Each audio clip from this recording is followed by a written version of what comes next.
Did you ever have a healthy habit that you really wanted to do, but you kept putting it off?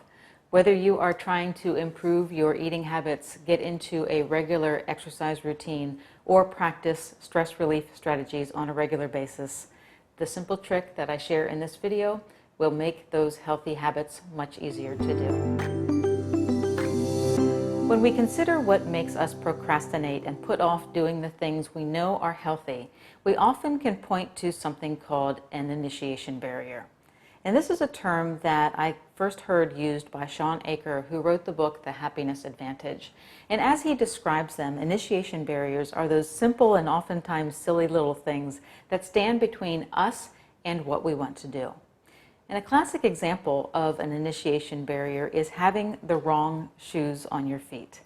So let's say that you look outside and you see that it's a beautiful day and you get the thought that you would like to go for a walk. But then you realize that you are wearing your uncomfortable work shoes.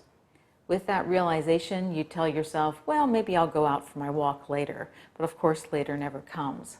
So the uncomfortable shoes act as an initiation barrier to going for a walk. And while that might seem insignificant, it is enough to prevent you from heading outside and enjoying the nice day. So to overcome initiation barriers and follow through with your healthy habits, you want to set up your life for action. And that can be as simple as setting your walking shoes by the door. So the first thing that you do when you get home from work is you change into your walking shoes. And then for the rest of the evening, you're all set to head out the door whenever the mood strikes you. So with this understanding of initiation barriers, let's look at some other ways to remove them and make your healthy habits stick. So we already talked about exercise, but there are also initiation barriers associated with your diet. Let's say that your goal is to stop eating sugar, but you live with family members that are not on board with tossing out all of the junk food. You can set up your kitchen for success by moving the sugary snack foods to the pantry and placing them in a container with a lid. The extra effort that it takes to walk to the pantry and open the container acts as a positive initiation barrier that makes it harder to eat the sugar. If you want to eat more salads during the week, make it convenient to put one together. You can buy leafy greens in bulk and keep all of your salad fixings in easy to reach locations. For instance, when I make a salad, I only have to look in 2 places for all of the ingredients. So my vegetables, salad dressings, and protein sources are in my refrigerator on a very prominent shelf, and raw nuts and seeds are in the cupboard right next to where I make my salad.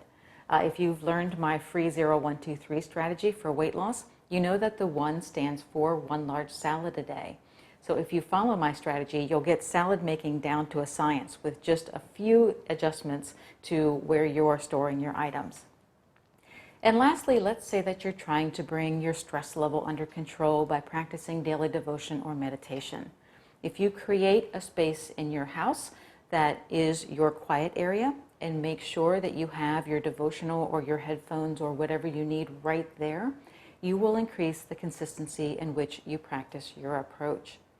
So as you can see, getting in a rhythm of doing healthy habits may require a bit of effort to set up, but you only have to set up your system one time to remove the initiation barrier and reap the benefits for a long time.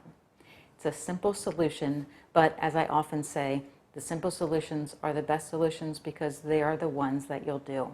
So I hope that gives you some ideas, and I'd love to hear from you. How have you set up your life so that it is easier to eat healthier, exercise more often, and reduce stress? Share your ideas below in the comments. And if you're new to my channel, please subscribe, and I'll see you back here next week. Thanks.